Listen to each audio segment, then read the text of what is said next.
Okay, and as usual I have to readjust the camera. The game is for the people. Just finished playing it. I want to give a few words on it. Hey, like a lot of these, it comes with a nice little postcard game. I still haven't played one of those. I know Marco does wonderful. He's done a couple of reviews on them. I probably ought to try one of them sometime when I don't have a lot of time. Okay. So, first off, overall, my first impression of it was, wow, this really looks like a CDG take on the Victory Games game. It ain't. It plays very differently. It feels very different. Places where I tried to correct changes, I tried to correct certain issues that definitely plagued the Victory Games game, in my mind at least. I think it's done a good job on those.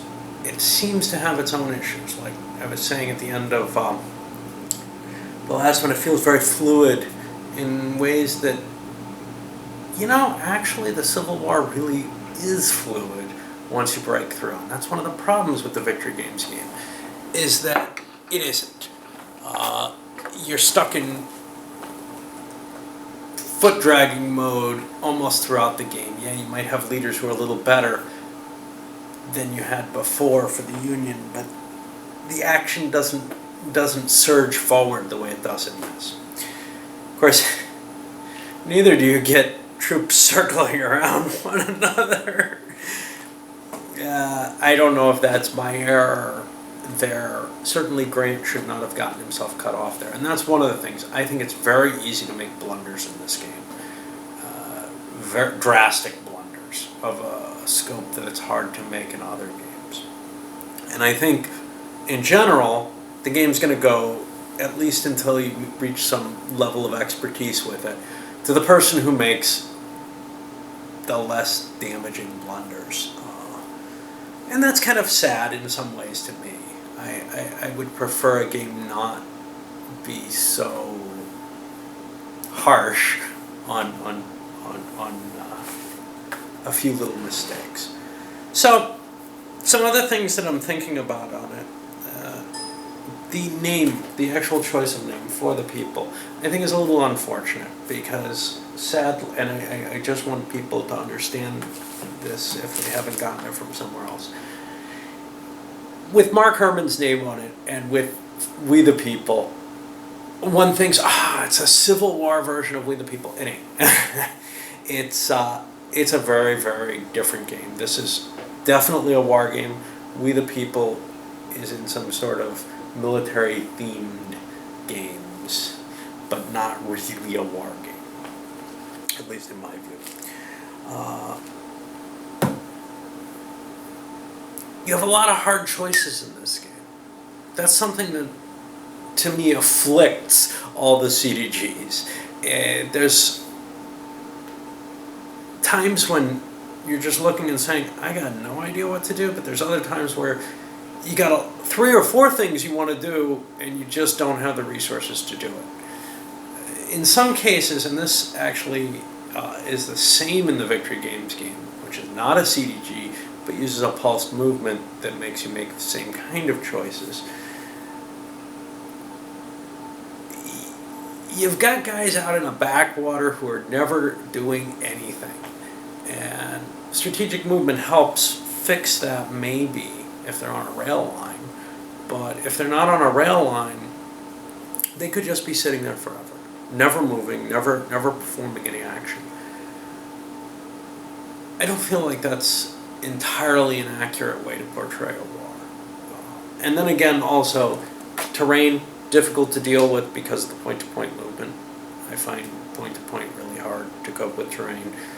It's got to be a real simple game for me to handle it comfortably.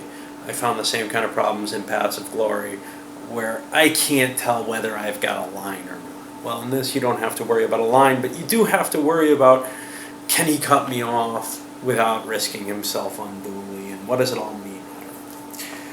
Another big factor on this one, this is a huge deck of cards.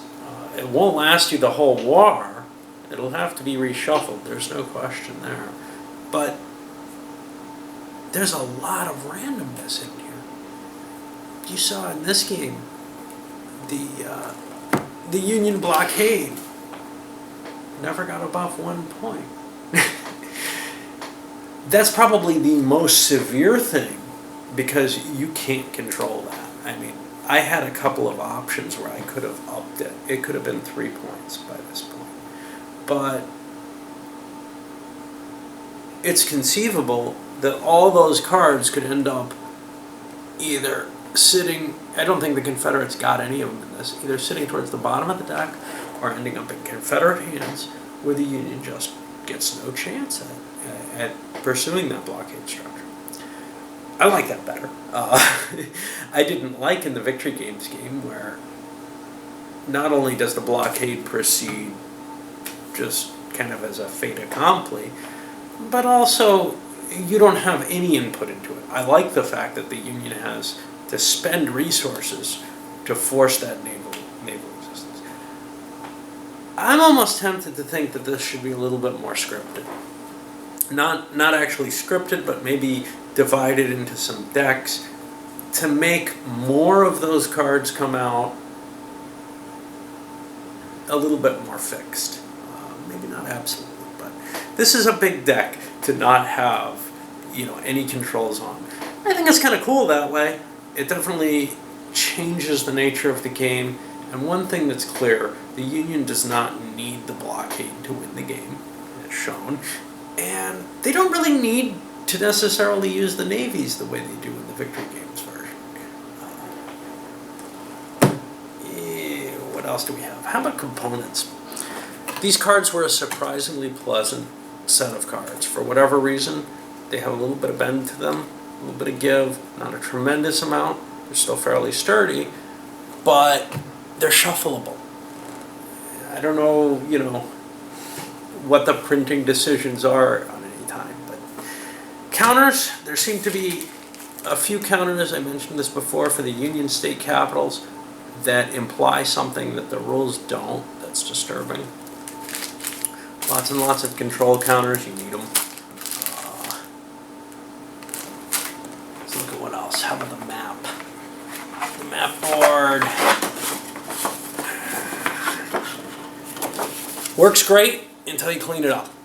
This is a weird design of map where there's it's sliced down the middle or whatever.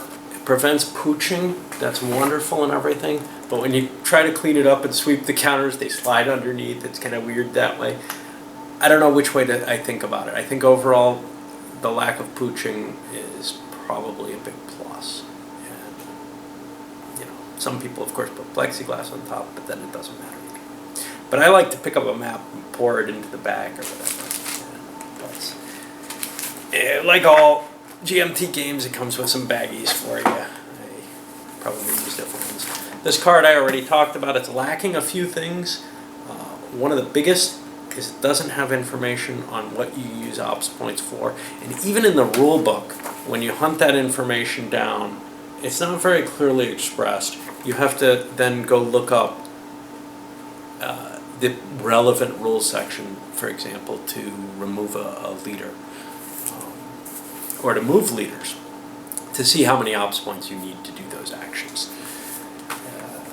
It's also very, very sturdy, which is wonderful and all, except there's only one copy. And presuming you're playing this with someone else, it would be probably better to have 2 copies. The rulebook itself, mixed views on this sucker. It's better than most GMT CDG games in terms of it has a good index on it that covers maybe 80% of the things you try to look up, I guess, or that I've tried to look up. It's got, it's pretty decent across the board in terms of seeming to be pretty clear. There are a couple of places I had questions like, is it really true, and I played as if it wasn't, that the Confederates can't build anything in any fort? And if not, if it's only U.S. forts that they can't build troops in, then I don't know. I had some thought of a reason why that was kind of a problem. Yeah, I mean, that would be a copy editor's issue. Mostly, it's pretty devoid of those kind of issues.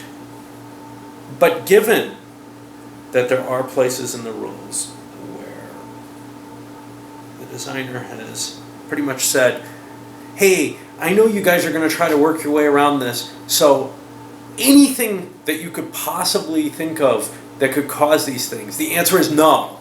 Well, I would rather not have that tone in a rule book. I understand the need for it because this is probably an ultra popular game that gets played in, tournaments and this, that, and the other. I prefer not to play those kind of games usually. This is a surprisingly good game for me for that kind. And a lot of the CDGs are, where they have a lot more randomness, a lot more interesting attributes. One of my bigger complaints is right here on page 5, the very first section of the rules. It's a little earlier than that. No, we got a glossary first. But we've got this extensive example of play, and I question whether those are terribly useful at all. I mean, to me, they're not. I tried reading through it after reading the rules. I certainly wasn't going to read this before. And I'm used to them being at the end of the book. And I made it through maybe, I don't know, the first turn, a little bit more. It goes for longer than that. I'd rather these be in another book. I'd rather these be online. I'd rather these not exist, whatever. But if they're going to be there, this is not the place for them, because the glossary contains valuable information to understanding the game. And then we go to this thing, which is just page upon page of stuff that ain't the rules. And then we get to the rules themselves. Also, setting up the game is split between 2 places. I wish all the scenarios were in one place instead of putting the 61 scenario at the beginning of the game. I don't see a reason for that. There's no, oddly enough, particularly good explanation of some of the components, I think. I'm trying to look at this. See if this is here, the state thing. Yeah. So the weird counter that I don't even know for the state capitals isn't even on the list of counters. I think it's a mistake that it's even in the game. I think it's from an earlier set. But overall, I think it's a pretty decent rule book. I don't have grumps. Maybe I had trouble with it, there's no question. Maybe I'm just getting used to the GMT CGGs and saying, okay. I certainly had to focus on this game harder because it's a big, complicated game. It's not like most of them. Most of the CDGs are much, much lighter. Now, I've got Empire of the Sun up here. I don't know if you can see it. I've been told that's one of the most complex of them. So we'll see how that works. Speaking of which, I got a gripe about that. I opened it up thinking, wow, Pacific Naval War, someplace that would really make sense for point-to-point movement. And what do I find? A hex map. The last place on Earth I would want a hex map is in something like the island hopping, etc. I don't know. I can only imagine that that's going to complicate things terribly compared. And in these land-based games, I really would rather something that shows the terrain better. Alright, I'm going to provisionally give this an 8, I think. I think it's a pretty good game. I'm not quite willing to say it's at the level of the Victory Games one. It's close. It's just very, very different views. And maybe after I play this a couple more times, this will get boosted up to around a 9. I'm not sure that's there, actually. That may be at an 8 because I've got some real grumps and some real things that I wish were there.